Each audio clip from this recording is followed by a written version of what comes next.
Bones, benvinguts a un altre dels resums de les receptes de Twitch. Avui feia una recepta ràpida, superfàcil de fer, ja veureu que no té cap secret. El més engorrós poder és pelar tots els alls, però ja veureu que aquesta sopa d'alls val molt la pena i no costa res, és molt així. Si heu de fer un superet ràpid o així, no té cap mena de dificultat. Bàsicament és agafar una cabeça d'alls, si són molt grans, poder no tot una, però com que els saltejarem i els bullirem, ja perden molt la furtor, així que no patiu. Jo vaig ficar tota una cabeça d'alls, la peleu tota, i després en una olla hi poseu un bon raig un bon raig d'oli i saltejarem els alls tallats així a làmines. Els posem directament a l'olla que farem servir ja per fer la sopa i primer els dorarem una mica, que saltegin una mica i mentre es van saltejant, amb el foc una mica fort, medim un litro de... Aquí ja podem... Jo vaig ficar-hi el suc de bullir uns cigrons, podríeu posar-hi aigua, podríeu posar-hi un caldo de verdures o un caldo de pollastre, si voleu, el que vulgueu.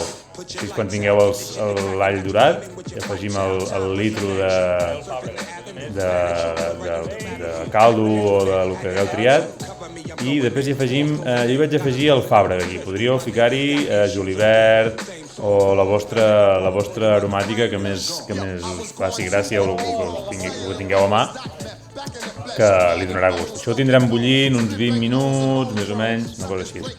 Al forn, engeguem el forn, que després hi acabarem posant la sopa, i aprofitem per ficar-hi una llesca de pa que la torrarem. Per acompanyar faig fer un parell d'ous mollet. Els hem de fer agafant un cassó bullint i quan ja estigui bullint a foc fort hi posem els ous i comptem exactament 5 minuts. 5 minuts de rellotge exacte han de ser, i els traiem i hem de tenir un bol amb aigua amb gel i els posem directe perquè ens talli la cocció. Quan ja hagin passat els 20 minuts traiem les aromàtiques que hi haguem posat, que vaig treure el fàbrega, totes les fulletes i tot, i ja podem agafar el bol on ho servirem i posem un parell de cullerades de la sopa amb uns quants allets i que ens quedin repartits entre tots els plats que haguem de fer, i posem la torrada, la llesca. També podria haver fet amb llesca, si teniu pa petit, posar-hi llesques petites de pa, o jo tenia una llesca gran, poso la llesca així torrada a sobre i afegim la mozzarella ratllada. Això ja és el gust, si voleu posar-hi algun altre tipus de formatge. Jo és que la mozzarella, com que m'agrada molt que fongui, ja em va bé. Posem una bona capa de formatge per sobre i ja ho podem anar per enfornar-ho. Ho posem al forn, seran 5-7 minuts, just perquè acabi fonguent la mozzarella i ens ho integri tot una mica. Mentre passa aquests 5 minuts, pelem els ous amb bastant de carinyo, perquè penseu que com que no estan fets del tot, queden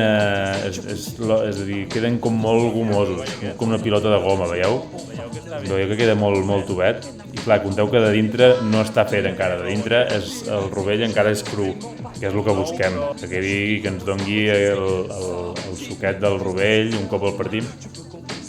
Quan han passat els 5 minuts traiem el formatge ben fos, traiem el bol del forn i ara amb una cullera parteixes l'ou a sobre, ja perquè penseu que quan el talleu de seguida el rovell ja cau, o sigui que ja el podem deixar caure directament a sobre de la sopa, a sobre del formatge.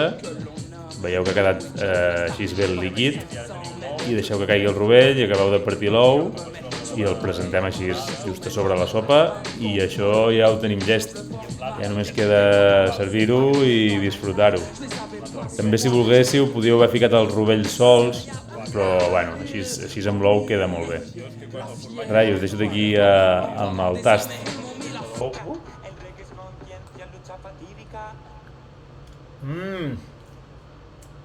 Buah, està boníssim,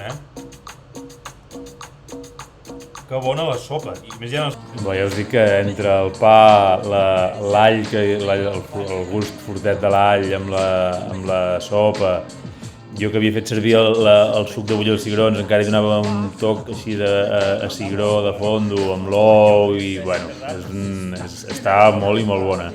És molt fàcil de fer i us la recomano que per el que tarda a fer podeu provar tranquil·lament i ja veureu que no us decepciona.